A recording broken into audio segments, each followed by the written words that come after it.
Tagad mēs varētu parunāt mazliet par to, par sportisko principu. Ir bijis tādi gadījumi, kad bagātākie klubi dara kā grib, bet nabagākie kā var. Tas notiek parasti. Kā tu skaties uz tādām, uz sportisko principu? Vai ir kādas domas, kā to izmainīt, nolikumu mainīt? Kas ir vispār padomā? Padomā sākotnēji ir līdz nākamā gada marta mēnesi izstrādāt jaunu nolikumu. Mēs arī izstrādāsim arī pārējais principus uz augšu un arī pārējais principus zemākā līmenī. Patreizīt es negribētu spekulēt, bet man patīk tomēr tas variants, ka zemākā līgas kaut kāds komandas izspēlē play-off. Pirmā vieta automātiski mainās pēdējā vieta, ir augstākā divīzijā, un priekšpēdējā un otrā vieta izspēlē divu spēļu aplinka. Kas arī attiecās uz LBL? Jā. Tas ir tagad mums ir Universitāte Turība. Viņi spēlētu otrā līgā ar BA Rīga, ja viņi grib spēlēt, vai arī pēc tam var atteikties. Loģiski jau būtu, kad nevarētu atteikties, un tas ir tomēr tas sportiskais, tad ir jāizvēlās. Bet ņemot vērā, kad jebkura sabiedrība, jebkurš klubs grib attīstīties, tad viņš arī stāda augstākās mērķus. Jo jābūt ir tā, ka pārēji, vismaz no otrās uz pirmo divīziju, cīnās labākie farmi. Tīri lokāli klubi, bet, teiksim, izveidos piemērs Tukums pēkšņu kādēļ attīstības savas tradīcijas basketbolā. Viņi ir maksimums, kā es redzu, viņi ir farmklubs. Varbūt lielam klubam, kas atvieglot arī lielam klubam. Finansēm, bet arī klubs būtu interesēts sadarboties ar viņu. Ko es iepriekš runāju par Rēzekni, teiksim, ka Rēzekni būtu ļoti labs kā otrs spēcīgākais klubs Daugavas labākais. Piemēram, tā, es to biju iedomājis tā, vinnēja BA Rīga, Ventspils, jaunieši, un tagad spēlē ar LU un Turību. Man jau kā BA spēlētājiem būtu interesanti paspēlēt ar LBL spēcīgāku klubu. Ok, mēs vinnējam, bet, saka, sorry, nav mums tās naudiņas. Turība saka, mums tā naudiņa ir, mēs paliekam. Tas jau tagad varētu būt arī loģiski, tas nekas tāds nosodams nav. Jā, tas nav nosodams, bet šeit ir mazliet jāskatās mazliet plašāk. Mēs neminēsim vienu konkrētu klubu, bet es norādīšu to, ka tā tomēr ir farmklubi, kas cīnās. Es uzskatu, ka tiem jābūt farmklubiem, kas cīnās no pārējā no otrās uz pirmo. Šeit būtu pilnīgi retorisks jautājums, kas ir jāmaina? Vai nu ir spēlētāji jāmaina, vai treneris sastāvs, vai menedžments tam farmklubam, jo viņš nespēja to finansējumu, ko dod Mācis klubs, noturēties augstākā divīzijā. Es tev tūlīt uzreiz oponēšu. Es biju menedžers BA Rīgai. Tur tā summa bija grozījās ar 7-8 tūkstoši. Mēs domājam iet uz augstāko līgu. Tā summa jau pārvērtās par 70-80 tūkstoši.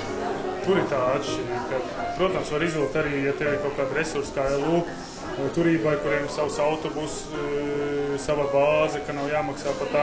Var, protams, ar 40 tūkstošiem, bet tīri uzreiz 11-20 tūkstoši. Es domāju, tieši par to, ja otrā līgā var noturēties ar 4-5, tad tur jau ar 4-5 nekā līdz.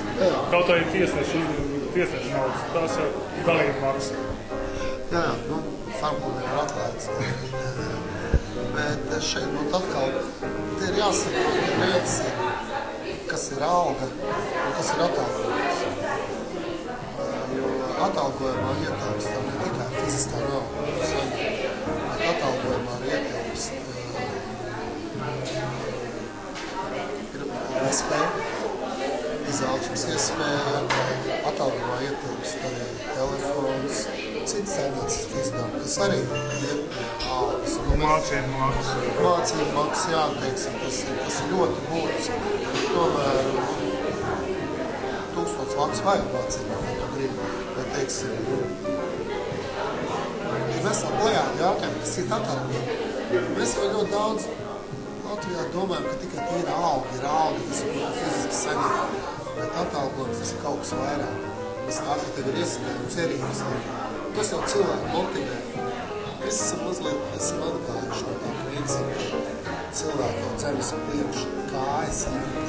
Jo tu ātrāk skrieni, labāk medījot, veiksmīgāks. Vai nav doma arī piesaistīt LSPA pie turības Latvijas universitātes, vai tur cīnās visi trīs savā starpā, vai Daugavpils universitāte. Es zinu, ka Liepājnieki būs pret Daugavpils universitāti un Daugavpils būs pret Liepāju, jo tas brauciens ir baigais. Bet visas tās augstskolas, viņiem taču resursi ir diezgan pamatīgi. Jā, tas ir nākamais solis. To nedrīkst sasniegt. Tā ir tomēr akadēmiskā vide, tur ir rektori, dekāni, izglītot cilvēki, tomēr viņiem jāiet. Citā līmenī jārunā. Citā līmenī, bet jāsagatavo, tomēr studenti līdzi, tomēr arī, kā zinām, studenti visā progresa, revolūcijām un vēl, tāpēc tur tā ir. Sākam izdarīsim mājas darbu, tad īstenībā studentiem ir vēl jāuzsvēr. Varbūt vēl kādas idejas, ko mēs nezinām, ko tu gribētu pastāstīt, kādas jaunumus, ko mēs varam sagaidīt kā skatītāji. Es jau kā žurnālists. Jaunums ir tāds, ka mēs patreizīgi veiksmīgi veicam sarunas ar jauno sieviešu basketbola līgu, ar sadarbību. Ja paspēsim šo sezonu, ja ne, tad ir nākamo sezonu, obligāti. Meitenes, dāmas no jaunās sieviešu basketbolas līgas ir akceptējuši mūsu sadarbību. Pamatvirzienos, tas ir tāds jaunums. Jaunums ir tāds, ka paralēli strādājam vēl un mēģinām saprast, kāds sākot mēs nosauc tā prezidentu kāds, kas būtu loģiski. Latvijas kausa. Tas ir tāds, kā mēs strādājam. Man tā liekas, vajadzēja jau sen izdarīt. Es nesaprotu, kāpēc Latvijā tas vēl ir šim bija izdarīts. Kur bija tā problēma? Problēma, mēs esam pietiekuši jauna valsts. Mums ir tikai 20 gadi. Mēs esam nomainījuši sistēmas, valūtas. Mēs daudz ko esam. Mēs kā cilvēki esam mainījuši un sauguši. Tur nav nevienam ko pārnest. Lietuvā jau bija. Tas deva reitingus, FIBA reitingus. Tas tikai pacēla mūsu savā citā salīdzināt. Jā, bet mēs nevaram ar Lietuvu salīdzināt. Tāpat kā mēs nevaram salīdzināt sevi ar Igauniju vai kuru citu valstu. Latvijā tomēr ir vairāk sporta veidi. Latvijā ir hokejs, handbols, Latvijā ir futbols, florbols. Pasarg Dievs, nedodiet Latvietiem iespēju, mēs kļūsim jebkurā sporta veidā pa pirmajiem pasaules un Eiropas čempioniem. Jā, pēc tam jau būs grūtāk. Tā kā tas ir tāds laika jautājums. Basketbols, es domāju, ka vecākiem ir jāsaprot. Es negribu pārmest nevienam citam sporta veidam, jo es domāju, ka labam basketbolistam jāprot spēlēt galva tenis un pludmales volejbols, kas faktiski nostiprina Ahilēju un koordinē. To arī visi dara. Vasarā visi spēlē pludmales volejbolu, nesen mēs pie Blūmas spēlējam galva tenis. Tas ir tieši tas, ko tu sāki. Jā, un otra lieta, kas vecākiem ir jāsaprot, ir, kas varbūt mēs neesam basketbola sabiedrība teikuši. Vecākiem jāsaprot viens. Basketbolā ir nākotne. Ir divi sporta veidi, kur bērniem neieguldot liels naudas līdzekļus var sasniegt kaut ko. Izglītībā, gan sportā, tas ir basketbols un futbols. Pārējie tomēr tie sporta veidi, viņi ir tiešām labi. Hokejā lielāka nauda ir vajadzīga, krietni lielāka. Ja teiksim, basketbolā amatieris var ar 150 latiem gadā izvilkt, hokejā to nevar.